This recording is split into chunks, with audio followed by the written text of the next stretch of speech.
O Flamengo contratou Carlinhos, disputado atacante do Nova Iguaçu, para compor o seu elenco aí para o resto do ano, na verdade, até o final de 2026. O atacante que acabou de completar 27 anos tem 1,95 m de altura e um estilo de jogo que pode ajudar bastante o Flamengo. Vamos entender como esse cara joga? Será que ele pode ser útil para o Flamengo e para o Tite? Será que ele vai mesmo entrar em campo? Eu te conto se você vier comigo falar sobre tática sem tatiquei.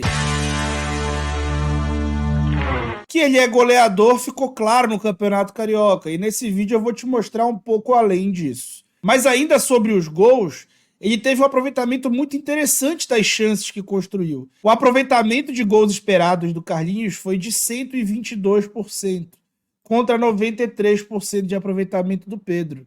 Isso mostra que, apesar dos 8 gols, o Carlinhos teve um pouco menos de oportunidades e de finalizações para gerar esses gols, que ele teve uma eficácia talvez até um pouco maior. Ele é melhor que o Pedro? Claro que não, gente. Calma, a gente está explicando como ele joga. O que mais ele faz? O que ele faz de bom além dos gols? Bom, logo de cara a gente pode falar que ele é um jogador que a gente chama de âncora, né? Aquele jogador que vai estar sempre ali, quase sempre no corredor central, e ele vai trazer o time para frente, porque ele vai segurar a defesa do adversário atrás, para trabalhar muitas vezes de costas para essa defesa, como nesse lance, que ele roda, inclusive, gira para o lado esquerdo e faz uma finalização bastante perigosa com a perna ruim. Ele também é um cara que vai dar esses apoios, né? Vai fazer esse pivô, e que tem boa técnica para disputar e entrar em duelos. O Carlinhos fez 9,19 duelos ofensivos por jogo nessa temporada até aqui, contra 5,45 do Pedro. Claro que o estilo de jogo do Nova Iguaçu também é muito pautado nele. A gente vê o time o tempo inteiro jogando bola longa nele, para aproveitar a boa técnica dele e a boa capacidade de realizar esses duelos. Centroavante como ele, espetado, além de ter boa técnica e ter físico e altura como ele tem, precisa ter uma certa malandragem, um jogo de cintura para ludibriar ali os zagueiros, que geralmente jogam com um pouco de truculência, né, nesse jogo um pouco mais físico. E o Carlinhos se saiu muito bem no Campeonato Carioca, especialmente contra os times grandes, e conseguiu, né, executar esses pivôs e muitas vezes conseguiu sair bem dessas situações, ou sofrendo faltas, ou seja, demonstra que é um jogador difícil de tirar a bola dele, ou até partindo do pivô para fazer passes interessantes, para distribuir jogo e ser ali aquele cara que passa a centralizar as ações do time que ele atua, né? Então a gente vai ver que muitas vezes a bola longa do time aí do Caldiola ia procurando a ele.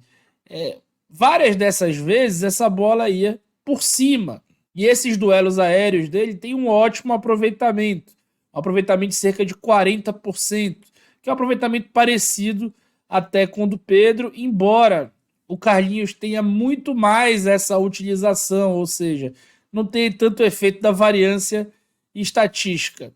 E essa quantidade a mais é simbolizada aí nesse dado, né? O Carlinhos duela 5 vezes por jogo, duelo aéreo, e o Pedro 1,78. Então, se o aproveitamento é igual, mas ele é muito mais acionado, quer dizer que o número dele está mais ali validado, né, pelos dados estatísticos, né, falando um pouco de estatística.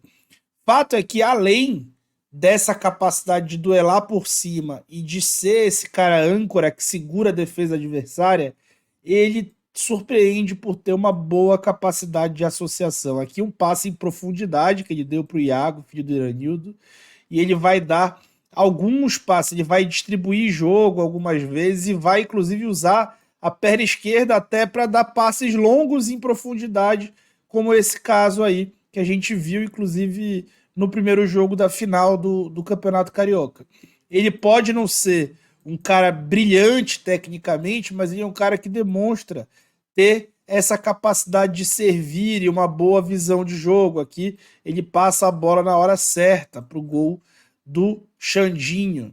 E isso foi muito visto ao longo de todo o campeonato.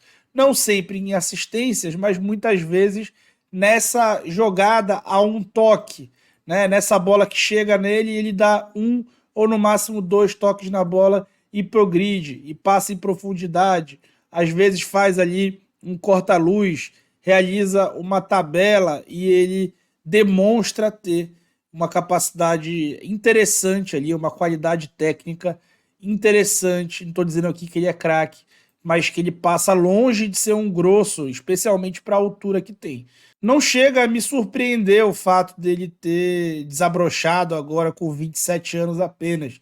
Essa posição, como eu falei, ela depende um pouco da experiência para que o cara dê certo, porque ele toma muita porrada, é uma zona do campo muito congestionada pelos jogadores mais físicos do time adversário. Então esse nascimento tardio de um centroavante é um pouco mais comum do que se imagina, né? O Dadá Maravilha, um seguidor mandou isso para mim no Twitter e eu concordei muito. Tem uma frase que diz que no futebol existem 9 posições e 2 profissões, 2 ofícios.